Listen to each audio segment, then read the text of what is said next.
2025 is right around the corner, and it got your girl in a reflective mood. You may be watching this while it is 2025. I'm probably still reflecting. No, but honestly, I thought it was the perfect time to do a 25 things I learned at 25 for 2025.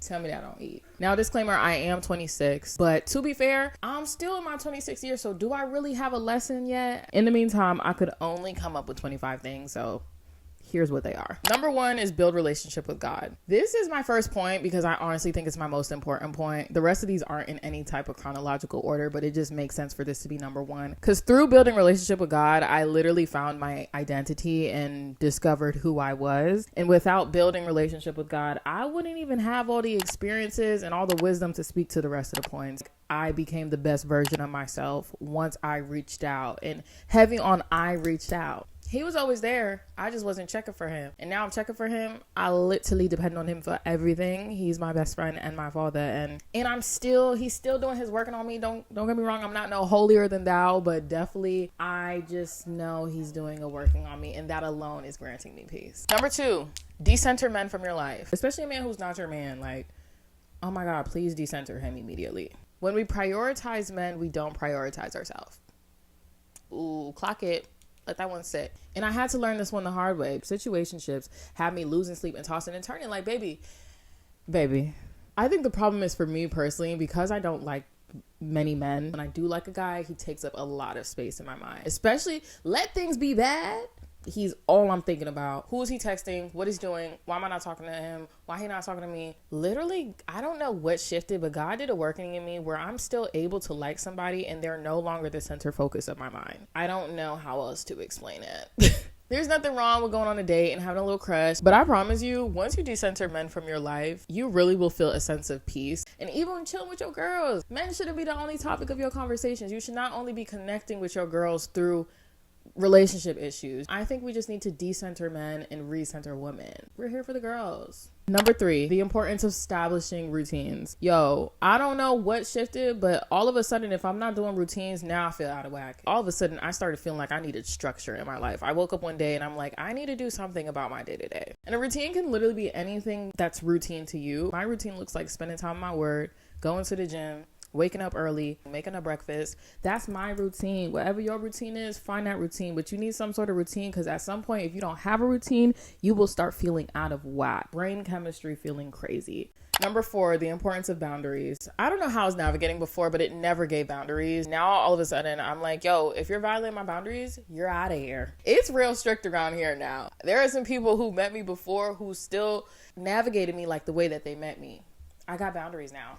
You got to come correct. I think it's important to have boundaries in all types of relationship forms. I'll talk about my work boundaries real quick. At work, it's giving, hi, how are you? I'm good. You don't know nothing about me, and you're not going to, because that's my boundary. Let 2025 be the year that you start having boundaries. Number 5, not everyone deserves to have you in your life. I just feel like you have to be very wary and very protective of the kind of energy that you keep around you, because some people just want to take and have nothing to give. I think before I was just navigating life all willy-nilly. Like, I just expected the good from people all the time, and I still expect the good, but even when I was getting the bad, I still expected that the intentions were good, even though what I saw was bad. And I think I just need to stop. So I'm stopping. Not everybody has pure intentions, and not everybody want to see you win. That's the hardest thing I ever had to learn. There are your own friends who don't want to see you win. And that's all I'll say on that. Number 6, you don't need a lot of friends, and not everyone needs to be your friend. I feel like for myself, I was very friend oriented. I was big on making new friends and just making new connections and having so many friends. And as I got older, my need for wanting to add new friendships has diminished. I think I had to learn the hard way. I never really had any kind of friends do me dirty or any kind of like weird friend things until I went to college, and I was like, okay, hold on. Some of y'all actually shouldn't be my friend. I think these days, if you want to be my friend, you're going to have to earn it. Any new friend who comes around, you have to really hold your spot, because I have so many solid friends around me right now. I don't even think I need no more. I think it's better to have a small group of friends who you pour into, quality friendships, and that be it. It is hard to have 10 different quality friendships, 10 quality high value friendships where everybody is equally yoked. I think it's hard. I'm not saying it's impossible, but I think it's hard. Number 7, start building your credit. Ooh, somebody who don't have credit definitely felt some type of way that I just said that. Let me stop. I'm not trying to be shady. This is supposed to be helpful and insightful and relatable. But one thing I could thank my dad for, that man has been very annoying for a lot of different areas, but I do thank my dad for helping me build a credit before I even knew what credit was. He opened a credit card for me in my name. Yeah. He did that for me. When I was ready to open my own credit, I already had great credit. That same credit helped me get into my current apartment with my sister.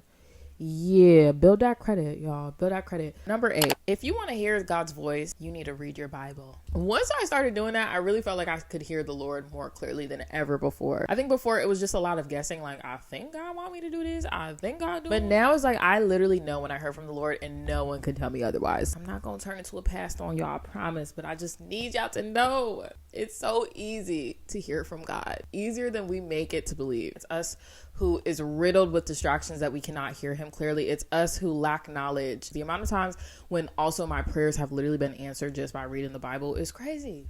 Celebrate small wins. I don't know if y'all can see, but I got a little jar over there in the corner of the top shelf of my lampshade. That is my small win jar. Us people in our 20s, we do a bad job of celebrating small wins. We only want to acknowledge when we buy a new car or we get a new job or we move into a new apartment. I promise you there are so much more things to celebrate leading up to those journeys. And it makes me want to go harder because I'm like, I'm actually working towards something. So when you hit the real big goal, you really feel like that girl or you really feel like that man. Because that's another thing. We're so quick to forget things that happen to us that aren't big. So opening up that memory jar, I might shed a little tear or two. Number 10, expect to feel like an overgrown child. And now your 20s is interesting because you're obviously an adult, but it oftentimes is the first time you're ever experiencing these level of responsibilities. Like it could be your first time getting a car, or first time getting your own house. And then navigating your first, you just kind of feel like a child sometimes. By the time I'm in my 30s and 40s, I probably am going to feel like I was a child in my 20s. But right now I feel mad grown and mature, but also feel very childish and inexperienced. It's the craziest duality ever. Number 11, apply for jobs even if you don't think you're qualified. Literally, I'm working a job right now that I had zero experience for. Obviously, don't freaking lie, but advocate for yourself. And that's exactly what I did for my job. I talked myself up. I'm like, yeah, I never did this before, but I've done this. And yeah, I don't know how to do that, but I can do this. And I'm willing to learn. I was applying for director positions, senior roles, and career fields that I had never had experience in. And look where God placed me. Number 12, set intentions. Now, I know we talked about boundaries earlier on. This goes hand in hand. I think I've become most intentional in my dating, and I think it's just stopped me from wasting time. And I think I was partially scared because I never wanted to come across as scary or doing too much or scaring a man away. But now I'm like, good. Let me scare you away so I can know that you're the weak link that needs to go. If you are intimidated by my intentions, you were never supposed to be mine. Number 13, I am not the author of my life. I have been so humbled by the Lord that I am no longer fixated on dates and timelines. I need to have a man by this time. I need to have a car by this time. Setting all these hard dates when I am not in charge of my own life. I just sit back and I let God do what he do. I let him do it in his perfect timing, in his perfect way, and it turns out perfectly every single time. I'm obviously still working towards those goals, but if things don't happen at the exact same timeline I said, in the exact same way I said it, I know that it's his protection for me. I'm no longer beating myself about it. If it didn't happen quite yet, maybe it'll happen later. Maybe he will completely cancel the plan. At this point, I don't even care. I'm just like, Lord, let your will be done. This next point is so important to me. Number 14, invest in yourself. Spend that money. Go on them trips. Get your hair done, buy them outfits. Your money's gonna come back. I used to hold so tight onto my money like my money was never gonna come back.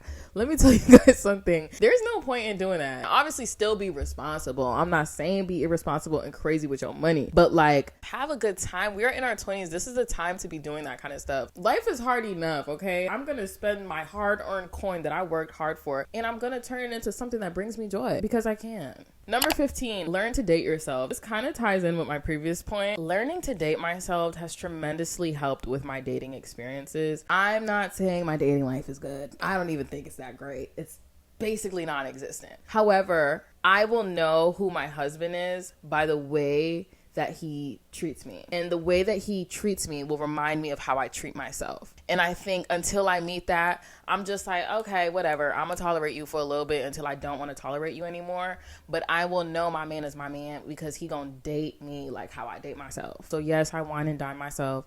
I get dressed up and take myself out. That's why when men don't want to do that stuff for me, I'm not that impressed. In fact, I'm kind of irritated with you. Number 16 is about hobbies. I don't know what to title it, but I'm saying hobbies. hobbies. You will realize that a lot of your hobbies that you get back to in your 20s are things that you like to do as a child. That's what's been happening for me. And if you haven't got back to your childhood hobbies, I would recommend that you connect yourself to hobbies and think back on the things that you like to do as a child. Hobbies are going to be so important in your 20s. I find them so important in my 20s. As long as you have one hobby, one thing you like to do that isn't work, it has nothing to do with school, you're not monetizing it. These are the things that keep us happy. Number 17, it's not too late to start anything. If I want to start something literally tomorrow, I'm going to start it. If I want to start something when I'm 52, I'm going to start it. Literally no one is putting these time constraints but ourselves. Like, can you imagine how many amazing businesses and how many amazing ideas are locked up in people's minds because they think they're too old to start them or it's too late to start them? I hate this so badly for everyone in our 20s. Mind you, our 20s we're not even old yet. Like, can you imagine when we're actually old? Can you imagine when we're actually old? Now what? Number 18, disconnect from social media. Turn that phone off, close that app, stop scrolling. Enough. The fact that we have access to anything we ever could want at our fingertips within seconds is actually kind of scary. Like, can we just think about it for 2 seconds? Like, that's a little bit scary.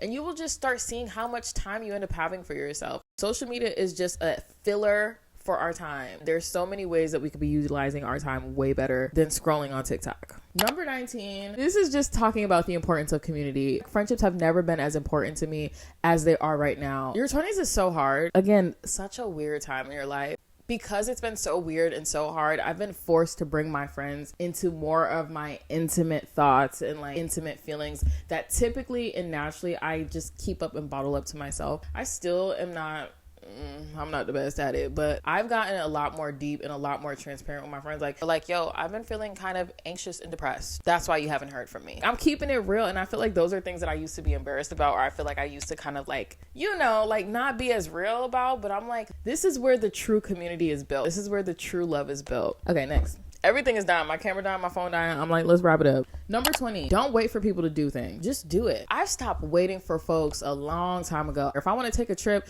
and y'all are not serious about it, I'm going. If I want to go somewhere, if I want to go to a concert and no one's coming with me, I'm going by myself. It never bothered me to do something by myself, but I think now more than ever, if I want to do something, I'm not going to let somebody delay me from doing it. There is so many things you will miss out on waiting for people. Like, girl, just go do what you want to do. Number 21, don't feed too much into outside opinions and what people say about you. This one's kind of tricky because it's like, obviously keep value people around you who have your best interest in mind, people whose judgment you can trust and who you can seek counsel for. But like at the same time, maybe I'll say it like this: don't feed into unsolicited opinions. It's one thing to seek opinions, but unsolicited opinions that you didn't ask for, throw that out the window. And I think for a long time I took on so much. I cared what people thought about me, and I cared about not looking like the bad guy in people's story. There are some people who I probably look like the bad guy in their story, and that's fine. That's fine, because I know who I am, and maybe that was just a reflection of a bad moment, but I know I'm not a bad person. Okay, my bad, y'all. If the camera angle just kind of switched up a bit, my camera battery died, so we had to put a new one in. Let's continue. Okay, number 22. This has to deal with conflicts. I got this from a devotional that I read, and it low-key kind of shifted my perspective. This one's kind of recent, but you are rarely ever 100% right in situations of conflict. Let me expand on that. Most times when we get into situations with people, especially situations of conflict, it's so easy to get caught up in the mix of your own emotions on how that person made you feel that you fail to reflect on yourself.